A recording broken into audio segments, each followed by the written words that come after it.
해양대를 가야 될까요? 오션폴리텍을 가야 될까요? 이 질문 정말 단순한 질문처럼 보이지만 현직자들 사이에서는 인생이 갈리는 선택이라고 이야기합니다. 왜냐하면 이 길은 단순히 어디 학교를 가느냐가 아니라 어떤 환경에서 평생 일하게 되느냐, 어느 시기에 먼저 돈을 벌기 시작하느냐, 연봉이 얼마나 차이가 나느냐 등 정말 중요한 부분들이 전부 다 걸려있기 때문입니다. 그런데 문제는 대부분의 사람들이 해양 쪽은 억대 연봉을 번다, 편하게 돈 버는 직업이다, 이런 한쪽 면만 보고 이 길을 선택한다는 것이 가장 큰 문제라고 생각하는데요. 오늘 이 영상에서는 해양대와 오션폴리텍의 현실적인 차이, 그리고 현직자들이 말하는 진짜 선택에 대한 기준, 그리고 여러분들이 진학할 수 있는 방법까지 영상 마지막에 담았으니까 영상 꼭 끝까지 집중해주세요.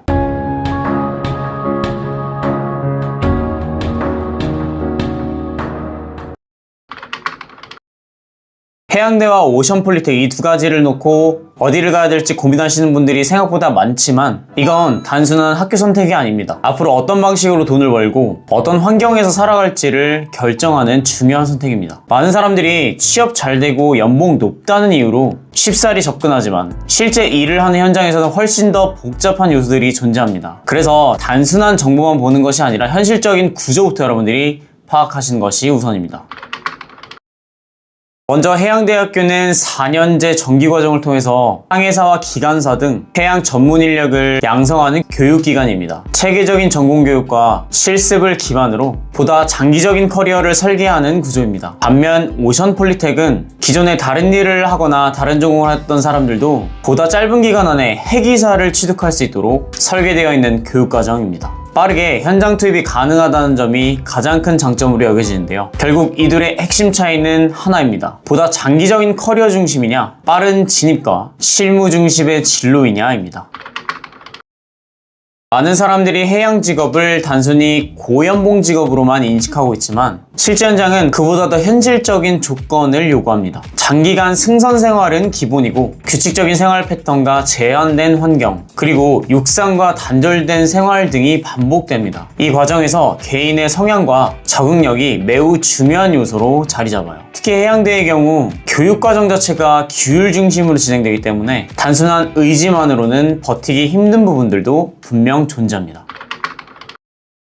현직자들의 공통된 의견은 분명합니다. 학교 이름보다는 얼마나 빨리 현장에 진입해서 경력을 쌓는가 라고요. 해양 분야는 학벌 중심이라기보다는 실무 경험 중심에 가까운 구조라고 보여지는데요. 따라서 어떤 경로를 선택하든 결국 현장에서의 적응력과 경력이 가장 중요한 핵심 역량 및 평가 기준이 됩니다. 이 때문에 해양대와 오션폴리텍 모두 이것이 정답이라고 보기보다는 각자의 추구하는 방향과 전략이 약간 다르다고 보시는 것이 더 정확할 것 같습니다. 해양 직구는 분명 높은 연봉이 강력한 장점입니다. 신입 기준으로도 4천에서 6천만 원으로 진입이 가능하고 경력이 쌓이게 되면 억대 연봉도 현실적으로 가능하다고 알려져 있어요. 하지만 이 연봉은 단순히 높은 급여만을 의미하지는 않습니다. 아까 말씀드렸던 것처럼 장기간 승선, 제한되어 있는 생활 환경, 그리고 반복된 생활 패턴이라는 조건이 함께 따라옵니다. 즉, 높은 연봉에는 그만큼 여러분들이 감내해야 되는 생활 방식의 변화가 반드시 내포되어 있다는 사실 꼭 명심하세요.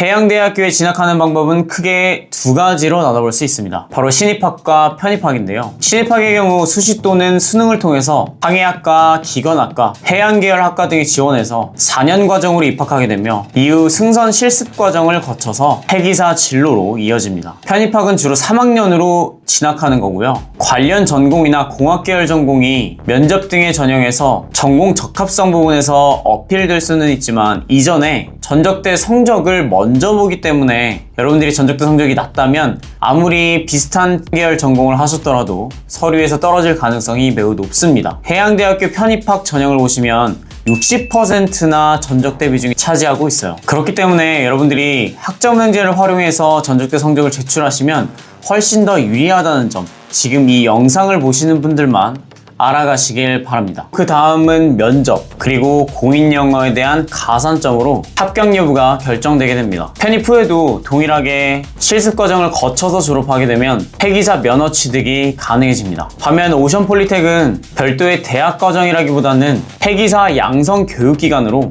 전문대 졸업자 또는 일정 학점을 이수한 사람이라면 지원이 가능합니다. 서류와 면접을 통해서 선발되며 일부 과정에서는 신체 검사가 포함되기도 하는데요.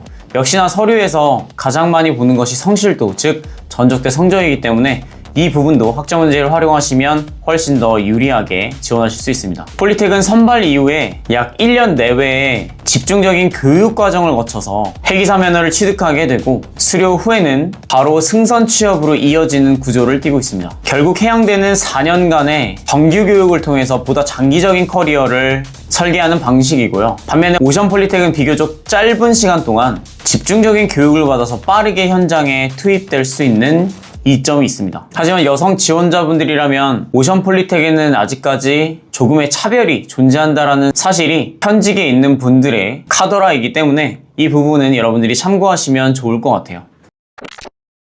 해양대와 오션폴리텍 두 가지를 놓고 여러분들이 어떤 선택을 하시느냐, 굉장히 중요한 선택입니다. 왜냐면 여러분들이 앞으로 가셔야 될 직업이 성향과 라이프 스타일을 모두 고려하셔야 되기 때문인데요. 빠르게 현장에 투입되고 싶으신 분들은 오션폴리텍을, 체계적인 교육과정과 보다 장기적인 커리어를 원하신다면 해양대 진학을 추천드리고요. 이 두 가지 모두 GPA라는 전적대 성적을 높게 받을수록 유리한 구조를 띠고 있기 때문에 이런 부분에서 학점은행제는 아마 효과적으로 활용될 것 같습니다. 여러분들이 학점은행제를 통해서 준비를 하셔도 경쟁력을 갖기 어려운 상황이 될 수 있기 때문에 보다 빠르게 준비를 하셔서 여러분들이 원하시는 진로에 한 발짝 다가가시길 응원하도록 하겠습니다. 오늘 영상이 도움이 되셨다면 구독, 좋아요 꼭 부탁드리고요. 저는 또 다음 영상에서 뵙도록 하겠습니다. 궁금하신 점이 있으면 댓글 통해서 상담 신청해 주시면 친절하게 상담해 드리도록 하겠습니다. 학점코치 왕 선생이었습니다. 감사합니다.